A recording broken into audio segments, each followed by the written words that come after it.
여러분, 제가 그 설교 제목을 그냥 이 두 글자로 된 형태를 곧잘 쓰곤 하는데, 이유는 그 말씀을 함께 나누는 가운데 우리 성도님들 여러분 나름으로 이 제목에 대한 어떤 그 해석이랄까요?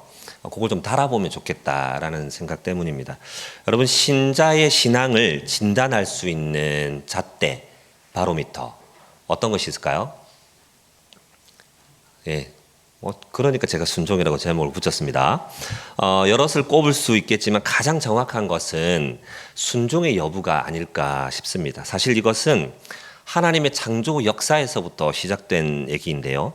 아무것도 없던 무에서 하나님이 그의 말씀으로 또 그의 전능하심과 전지하심을 기반으로 하여서 피조물에게 명하시면 그대로 되어지는 것이 창조의 역사였습니다. 그러니까 하나님은 명하시고 피조물은 순종하는 반응을 보였다라는 것이죠. 빛이 있으라 이렇게 말씀하셨는데 이 빛이 싫은데요 라고 하지 않고 빛이 있었다라는 것이 성경의 기록이에요. 그대로 되는 것, 이게 이제 일관된 내용입니다. 그리고 그 모든 순종에 대한 하나님의 반응이 무엇입니까? 보시기에 좋았더라라는 거예요. 하나님은 말씀하시고 피조된 이 세상의 모든 것은 그분의 말씀에 순종하는 것이 하나님을 흡족하게 하는 일이라는 얘기입니다.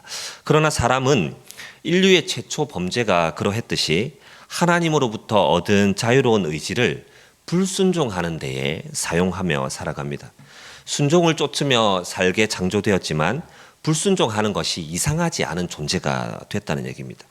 그래서 여러 차례 언급하는 바 하이델베르그 요리문답 제114문에 보면 가장 거룩한 사람이라도 이 세상에서는 어떻게 해요? 순종의 작은 연습만 할 수 있을 뿐입니다 라고 얘기하고 있어요.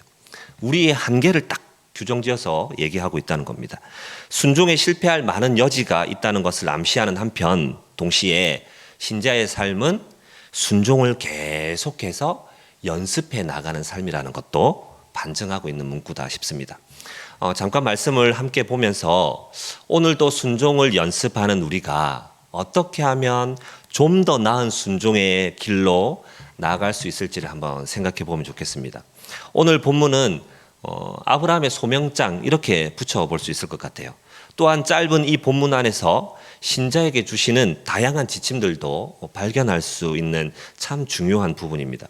그러나 저는 오늘 이 본문을 통해서 하나님이 아브라함을 부르시고 그에게 새로운 말씀을 주셨을 때 그가 어떻게 순종하는가, 그의 순종은 어떻게 연습되어 가는가, 이것에 대해서 보고자 합니다.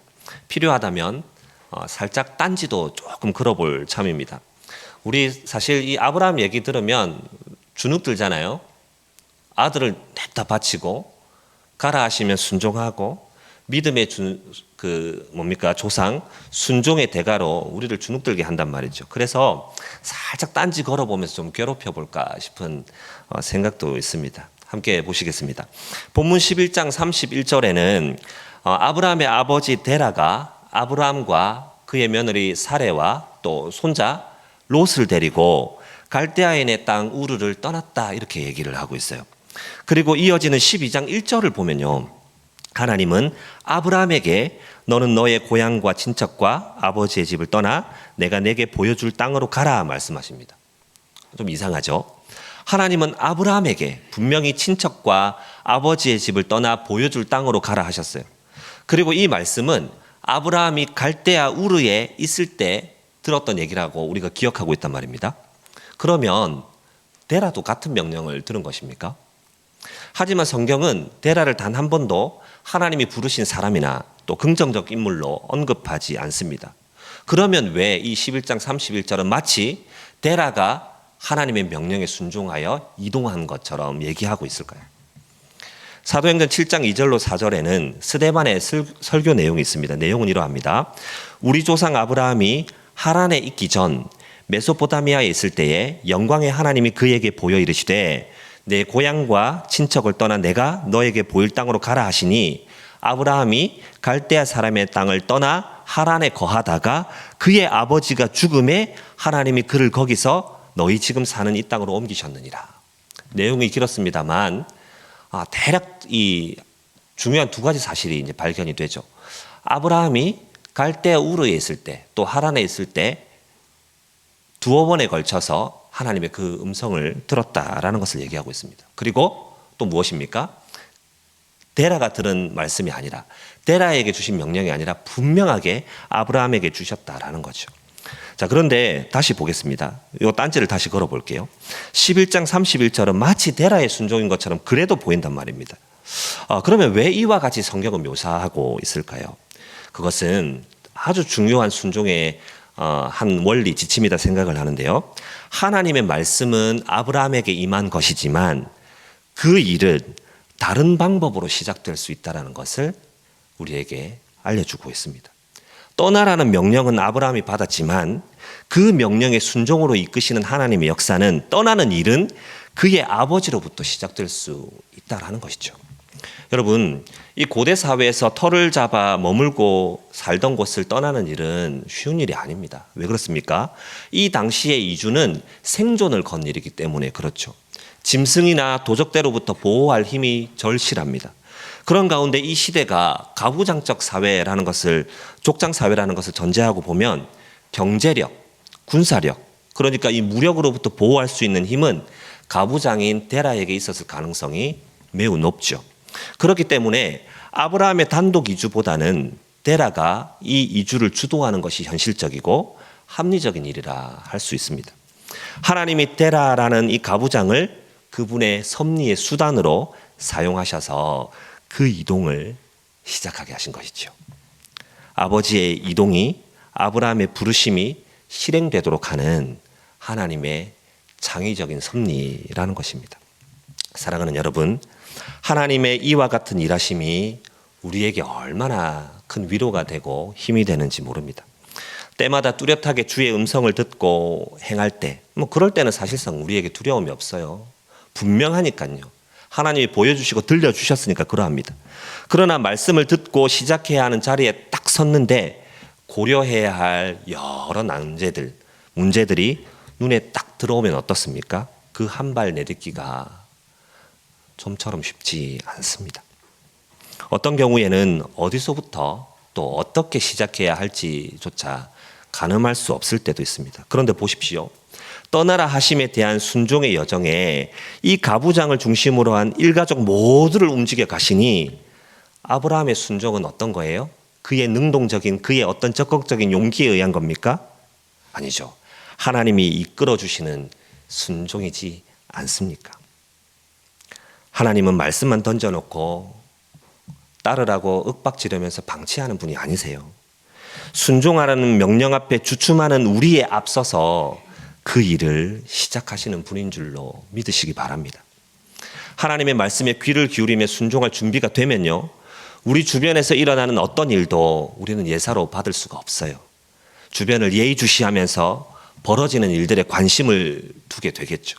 특히 마음으로는 결단이 섰는데 선뜻 옮겨지지 않을 때 이러한 관점은 매우 중요하게 작용하죠. 이런 분들은 어떤 표현을 사용할까요? 흔히 들어보셨을 것입니다. 여러분, 하나님이 어떻게 하실지 지켜봅시다. 기대감을 갖고 그분의 일하심에 주목합시다. 우리에게 주신 비전이 분명하고 그의 말씀하심이 분명할 그때, 여전히 우리로부터 시작하는 순종의 길은 아니지만 하나님이 길을 열어가시는 것에 대한 기대감을 가지고 그 모든 되어지는 일들을 보고 있게 되는 것이죠. 그러니 주 안에서 사랑하는 성도 여러분, 주께서 우리 각인에게 주신 말씀이 있는데 아직 머뭇거리며 그 한 발 떼지 못하고 계십니까? 먼저는 그분이 먼저 시작하신 일이 없는지 여러분 주변을 돌아보시기를 바랍니다. 또는 차마 용기가 나지 않거나 결정이 쉽지 않은 난제를 만나 있습니까? 길을 열어 앞서 일하실 하나님을 의지하고 그분의 도우심을 구할 수 있는 저와 여러분이 되기를 주의 이름으로 축원합니다. 여러분, 이 단락에서 하나만 더 생각해 보실까요? 아브라함이 자신에게 주신 이 하나님의 명령에 순종할 방도를 찾아갈 때 아버지 데라가 이 식소를 이끌고 그곳을 떠나지 않았습니까? 그런데 종착지인 가나안까지 당도하지 못하고 하란에 머물렀다 이렇게 말하죠. 우리 성경은 거류하였다라고 표현하고 있고 원문의 의미를 보아도 자리 잡았다, 거주했다라는 내용으로 읽는 것이 바람직합니다. 잠깐 쉬어가는 정도가 아니었다는 얘기예요. 하란이 어떤 곳이었기에 거기에 멈춰서고 말았을까요? 하란은 당대의 교통 그리고 이제 상업의 요충지였던 것으로 보입니다. 여기에서 데라에게 하나님의 부르심이 있었는가는 중요하지 않습니다. 분명한 것은 데라 역시도 최종 목적지가 가나안이라는 사실이죠. 그런데 중도에 멈춰버린 것이에요. 하나님의 명령을 아브라함이 받았고 현실적인 실행이 그의 아버지로부터 시작이 되었다면 같은 맥락에서 충실히 그 순종이 이어져야 되는 것 아닙니까? 그런데 멈췄다는 것이죠. 하지만 이 11장 32절은 데라는 나이가 205세가 되어 하란에서 죽었더라 라면서 하란의 그 다른 얘기들을 담아두지 않습니다. 아주 심플한 이 한 줄 역사를 남겨놓지만 읽을 때 어떤 느낌이 들어요? 저는 이 문장을 읽는데 냉소가 느껴졌어요. 차갑게 느껴졌습니다. 허탈합니다. 205세가 될 때까지 거기에 있더니 그냥 죽어버렸다. 이런 의미로 받아졌단 말이죠. 얼마나 오래 머물렀을까요? 데라가 130세에 아브라함을 낳았고 아브라함이 75세에 하란을 떠났고 205세까지 하란에서 머물렀던 것을 토대로 이해하면 몇 해가 아니라 수십 년을 그곳에 살았던 것으로 보입니다. 어떻게 그 숫자를 가지고 계산이 그렇게 나오죠? 요거는 안 하겠습니다. 계산하면 이제 공부가 되니까. 자, 그러면 우리는 다시 아브라함의 이 행보에 주목해 볼 필요가 있습니다. 이 시간이 되도록, 이 기간이 흐르도록 그는 대체 거기에서 무엇을 한 것입니까? 갈대아 우르에서 하나님의 그 명하심을 들었다면 하란에서 머무는 그 긴 기간 동안 대체 그는 뭘 한 것이죠? 분명한 것은 아브라함의 이 순종이 온전한 순종은 아니었던 것처럼 보입니다. 그런데 보십시오. 한없이 연약한 사람이 말씀에 순종하기를 주춤했던 이때에 우리 하나님이 어떻게 일하십니까? 데라가 205세로 그의 삶을 마친 것을 딱 한 줄로 남기죠. 이제는 아브라함 그가 아버지가 가졌던 가부장의 자리를 잇게 됐습니다.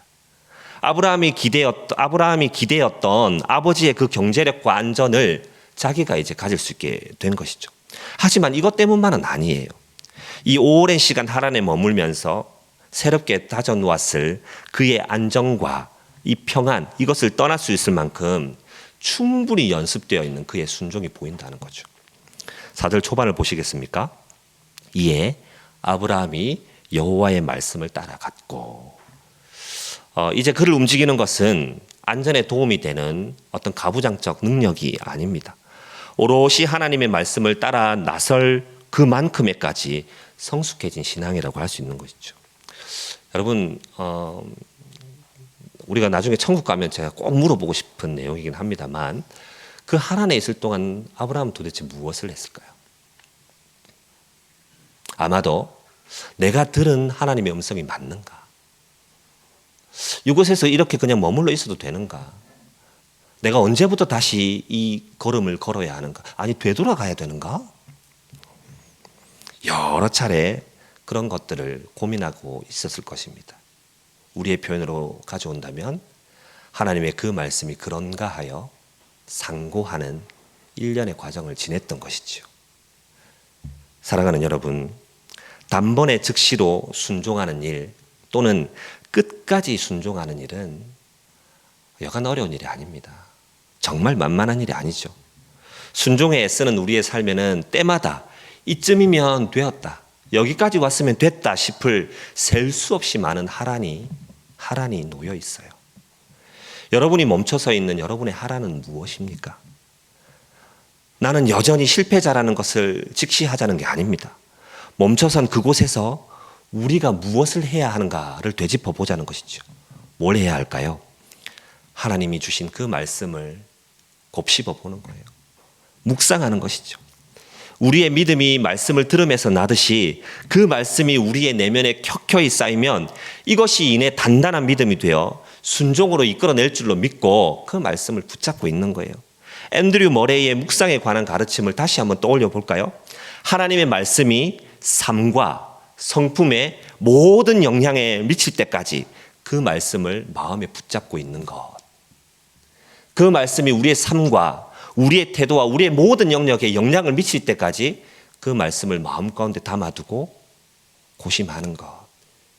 이 과정이 하란에 머문 우리의 태도여야 한다라는 것이죠. 즉시로 순종이 어렵다면 더욱더욱 주신 말씀을, 그 응답을 우리의 마음에 꼭 끌어안아 붙잡으시길 바랍니다. 그리고 어느 날 시간이 지났을 때 이 하란에 머물던 아브라함을 하나님이 다시 부르셨던 것처럼, 그 말씀을 다시 주셨던 것처럼 우리 하나님이 거듭 우리에게 말씀하시면 그때는 순종할 믿음으로 채워져 있을 줄로 믿습니다. 본문 12장 4절로 6절을 계속 이어보겠습니다. 제가 읽겠습니다.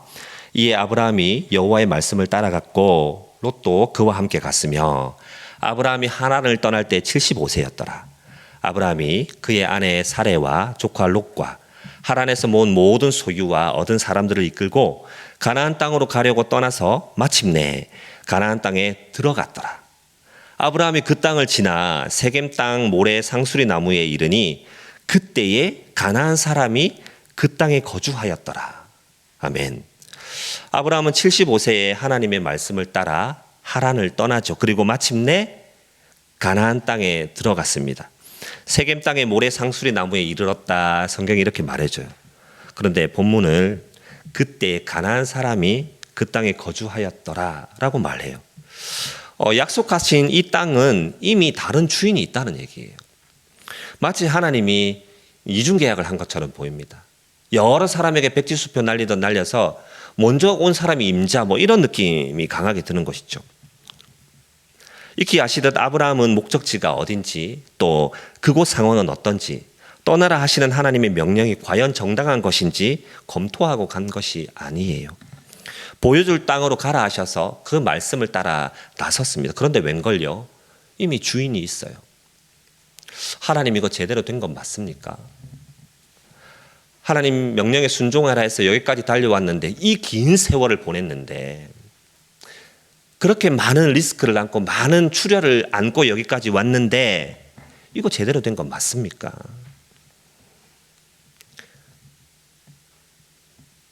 적어도 우리는 그 상황을 기분 좋게 기쁘게 받지는 못할지 몰라요. 그러나 사랑하는 여러분, 우리 하나님이 우리에게 허락하시는 비전, 그리고 요구하시는 순종은 이와 같은 현실을 기꺼이 끌어안고 가는 순종이라는 것을 기억해야 합니다. 난해한 현실이 제거되거나 높이를 가늠할 수 없는 벽을 허문 후에야 비로소 순종하는 그러한 수준에 머물러서는 안 되는 거예요. 하나님이 가나안 땅을 아브라함에게 약속하셨지만 가나안인이 이미 그 땅을 터전 삼고 버티고 있을 수 있는 거예요. 마찬가지로 하나님이 우리에게 약속을 주시고 말씀하시지만 산재한 문제들이 해결할 수 없으면은 난관이 있을 수 있는 것이죠. 그래서 주석학자 고든 웨남은 이런 말을 했어요. 하나님의 약속은 즉각적인 성취가 아니라 끝날 김이 없는 긴장 속에서 유지되는 믿음의 여정이다. 이렇게 말해요. 얼른 안 와닿죠? 예, 이게 조금 와닿으려면 어깨 한번 펴까요? 어깨 한번 펴주시죠. 예, 목도 좀 푸시고, 추운 데 계시다가 따뜻한 데 계시고, 제 목소리도 잠을 좀 잘 재우는 목소리다 보니까 그럴 수 있습니다. 자, 다시요. 약속은요, 하나님의 이 약속은 즉각적인 성취를 전제하는 것이 아니라 도무지 끝날 것처럼 보이지 않는 우리 삶의 긴장 속에서 그렇게 유지되는 믿음의 여정, 이것을 요구한다는 것이죠. 이게 순종이라는 거예요. 도무지 끝날 것 같지 않는 긴장의 연속에서 믿음을 유지하는 것, 이것이 순종이란 말입니다. 우리가 하나님의 약속의 말씀에 순종키로 할 때 무엇을 붙잡아야 하는지를 알려주는 대목이죠. 이와 같은 현실의 장벽을 뛰어넘는 순종이 어떻게 가능합니까? 보십시오. 7절 상반절을 보니까요, 여호와께서 아브라함에게 나타나 이르시되 내가 이 땅을 네 자손에게 주리라 하신지라. 아멘. 우리 하나님은 가거라 해서 그치지 않으셨어요. 여러분, 마치 이것은 무엇과 같다면요, 제가 곧잘 그런 장면들을 많이 생각을 하는데, 우리가 지금에야 이제 내비게이션을 가지고 목적지를 입력을 하면 그것만 따라가면 되잖아요. 그런데 예전에 그 책으로 되어 있는 지도를 가지고 다녀보신 적이 있으십니까? 그러면 그 길을 갈 때는 이 지도가 한 편에 다 안 나오니까 단락단락으로 끊겨 있습니다. 그러면 일단은 여기까지 가고 그 다음 저기까지 가고 이런 내용이에요. 예를 들면 우리가 여기서 목포를 가려고 할 때 일단은 도시고속도 타고 사상 쪽으로 갔다가 거기서 남해고속도로 타고 진주까지 갔다가 거기서 어디로 갔다가 이런 중간중간 단계들이 있다라는 것입니다. 하나님이 우리에게 보여주시는 궁극적인 비전은 분명하고 선명하지만 때마다 나아가야 할 그 행로에 중간중간 하나님이 새롭게 더해주시는 업데이트 해주시는 비전이 있다라는 것이죠. 여러분, 이 사실이 우리에게 매우 중요합니다. 그래서 하나님의 약속은 점진적이에요. 처음은 우리가 얼른 다 받을 수 없는 정도의 내용일지 몰라요. 그러나 하나하나 이 퍼즐이, 이 조각이 맞춰져 가면서 그것이 뚜렷하게 보이게 되는 것이죠. 처음에 약속의 땅 가나안으로 보내셨을 하나님은 그곳에 거민이 있다는 것을 분명하게 일러주지 않았습니다. 그러나 그곳에 그 거민이 있음을 알았을 때 하나님이 이제서야 그 다음 얘기를 해주시는 것이죠. 네 자손 거야, 네 거야, 몰아낼 것이다 라고 말이죠.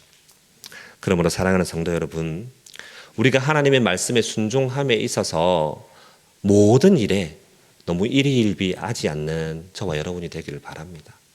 진득한 자세로 그 자리에 머물면서 하나님이 어떻게 이 일들을 만들어 가시고 이 다음은 어떻게 역전시키실지를 기대하는 마음으로 끝까지 순종하는 저와 여러분이 될 수 있기를 바랍니다. 본문에 앞선 이 사건과 연결고리를 조금 살펴볼 필요가 있어요. 11장에 있는 바벨론 사건인 그 바벨탑 사건인데요. 여기까지를 보시고 제가 말씀을 좀 정리하겠습니다. 아브라함을 부르신 사건을 11장 초반의 바벨 사건과 연결해서 봐야 하는 부분이 있습니다. 온 땅의 사람들이 신할 평지에서 거류하던 중에 이렇게 말하죠. 자, 성읍과 탑을 건설해서 그 탑 꼭대기를 하늘에 닿게 하자. 그리고 우리의 이름을 내자. 온 지면에 흩어짐을 면하자라고요. 탑을 건설하는 목적이 분명하죠. 무엇입니까? 자신들의 이름을 내는 것, 그리고 흩어짐을 면하는 것입니다. 자신들의 이름을 내고 흩어지지 않는 것이 이 탑을 쌓는 목적이에요. 반면에 오늘 본문 마지막 8절 하반절과 9절을 보면요, 아브라함이 그가 그곳에서 여호와께 제단을 쌓고 여호와의 이름을 부르더니 점점 남방으로 옮겨졌더라 이렇게 말씀하죠. 어떻습니까? 하나님의 이름을 내고 흩어짐을 면하자는 그들과는 달리 점점 흩어져 가는 것을 보여주고 있죠. 고든 웨남은 바벨 사건에 대해 주석하면서 건설자들은 땅에 충만하라는 하나님의 명령에 순종하기를 두려워했다라고 얘기를 합니다. 그러니 그것은 단순한 반역이 아니라 그 반역의 시발점이 하나님의 말씀에 순종치 않기로 한 죄된 원흉을 따랐다라는 것입니다. 언어와 말이 하나일 때, 사람들이 동방으로 옮겨 다닐 때만 해도 사람에게 명하신 흩어지고 충만하라에 이 순종이 가능했을지 모릅니다. 그러나 그들은 어떻습니까? 동방의 한 땅, 시날에다 터를 잡고 그곳에 거류합니다. 끝내는 떠나고 흩어지고 충만하여야 할 최초의 명령을 순종치 못했던 것이죠. 그리고 그 명령 주신 분에게 정면으로 맞서요. 어떻게 해요? 하늘에 닿아버리겠다. 하늘에 닿아버리겠다. 이길 수 있다라고 생각했을까요? 그 명령 주신 하나님의 말씀에 순종하지 않아도 된다였을까요? 하루하루 높이가 더해질수록 스스로의 능력에 단복했겠죠. 많은 것을, 아니요, 모든 것을 해결할 수 있으리라 생각했을지 모릅니다. 그런데 그 11장 5절을 보면 여호와께서 사람들이 건설하는 그 성읍과 탑을 보려고 내려오셨더라라고 얘기를 하거든요. 보란 듯이 만들어 놓은 그 탑은 하나님이 내려오셔야만 겨우 볼 수 있는 그 정도의 수준에 지나지 않았다라는 겁니다. 사랑하는 성도 여러분, 순종을 거절하고 하나님께 맞서다 보면 침묵하시는 하나님이 그리 강력해 보이지 않을지 모릅니다. 이것이 더욱더 깊은 불순종에 빠지게 하는 이유가 될 겁니다. 그렇지만 하나님을 배제하고 많은 일을 할 것처럼 거들먹거려도 그 대단한 우리의 업적은 하나님이 내려와 주셔야만 간신히 보일 정도의 수준에 지나지 않습니다. 우리의 인생은요, 나의 작음을 알고 하나님의 크심을 알아가는 일련의 과정인 줄로 믿습니다. 하나님의 그 크심 하나를 발견하면 우리는 또 한 걸음 순종을 배우게 되는 것이죠. 그리고 이 일의 마지막은 무엇입니까? 하나님의 이름을 내는 것, 그분의 하나님 되심을 선언하는 것인 줄로 믿습니다. 우리가 아브라함을 칭송하고 그의 순종에 담복할 때 가장 많이 쓰는 표현, 그를 믿음의 조상 이렇게 말하죠. 그의 믿음이 대단한 것입니까? 담복할 만한 것입니까? 맞습니다. 그러나 방점은 거기에 있지 않아요. 그가 믿는 하나님, 그에게 믿음을 주신 하나님께 방점이 찍혀 있다라는 것이죠. 그러니 여전히 말씀에 순종할 믿음이 연약한 저와 여러분이 행할 바는 하나예요. 주여, 우리의 믿음 없음을 불쌍히 여기소서. 주여, 순종할 힘을 우리에게 더하여 주옵소서. 사랑하는 여러분, 올해는 한 걸음 더 순종으로 나아가는 저와 여러분이 될 수 있기를 바랍니다. 지난 한 해 돌아보실 때 얼마나 많은 하나님의 그 명령 앞에 불순종 또는 실패를 경험하셨습니까? 올 한 해는 우리가 서 있던 그 하란에서 한 걸음 더 나아가 하나님이 결정해 주시고 하나님이 명령하여 정해 주신 그 골을 향해 끝까지 달릴 수 있는 저와 여러분이 되기를 주의 이름으로 축원합니다. 기도하겠습니다.